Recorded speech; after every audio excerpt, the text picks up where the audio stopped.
When Daniel bought an investment property, he thought it would be a smart decision to help secure his family's future. He welcomed in a mum and her 2 daughters. On the face of it, ideal tenants. Instead, they stopped paying rent almost immediately, turning his dream into a house of horrors. Inside Daniel's House of Horrors. As you can see. G'day guys, this is Jazz. You've just heard the story of Daniel Yates, the gentleman who is a rental provider, of course, in Victoria. And this case made 2 current affairs, and there were 3 renters, as you heard, on the lease itself.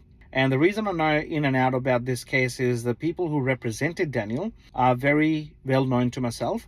And we had a really good case study done on this one, part of our VCAT trainings that we do.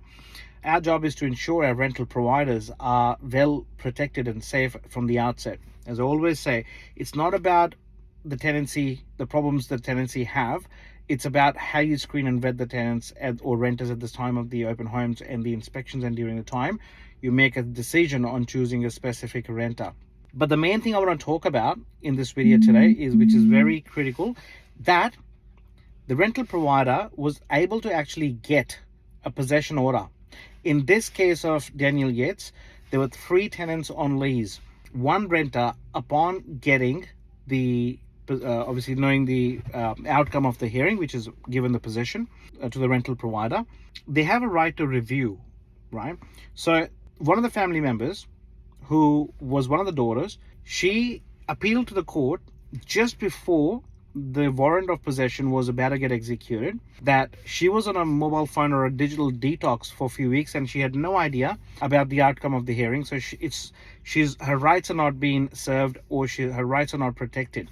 So she put a review that this hearing should be done again. On the day of review, the daughter didn't turn up at the court.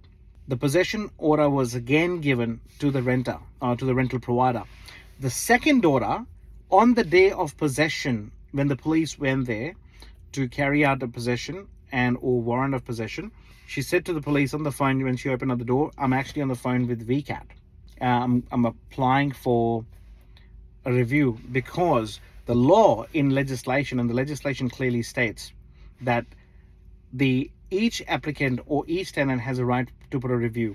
Now, one thing which was a learning curve, and that is something which we've figured out in the law, that if one tenant or one applicant or one resident out of, let's say, 3 people on the lease turn up to the hearing, you always ask that person on the hearing, are you representing the other people or other people on the lease? So it's not one party could be 3 people, it's one individual. So if you ask the renter, and during the hearing that the members or tribunal or perhaps magistrates note that down, that this particular person or 2 people are representing the other 1 or other 2 people on lease as well, then you could potentially save yourself from a heartache. Guys, this is one of the learning curves that you should always remember as a rental provider. Take care.